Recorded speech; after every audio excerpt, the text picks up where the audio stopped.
गीता में भगवान कृष्ण ने जब अर्जुन को निष्काम भाव से किए गए कर्मों के बारे में समझाया तो अर्जुन विचलित हो गए। बोले, भगवान, कर्म फल की इच्छा ही तो मनुष्य से कर्म करवाती है। यदि दृष्टि फल से ही हट जाएगी तो कोई कर्म क्यों करेगा?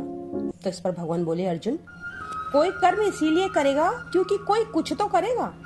कान है तो वे अवश्य सुनेंगे, आंखें हैं तो वो देखेंगी ही, या फिर मुंह है तो कुछ न कुछ तो बोलेगा ही।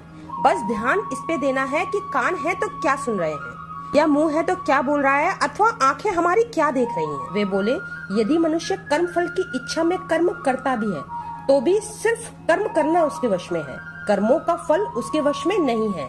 जैसे कि यदि तुम युद्ध सिर्फ इसलिए करो क्योंकि तुम विजयी हो तो ये कोई आवश्यक नहीं है कि विजय तुम्हारी ही हो, तुम्हारी पराजय भी हो सकती है।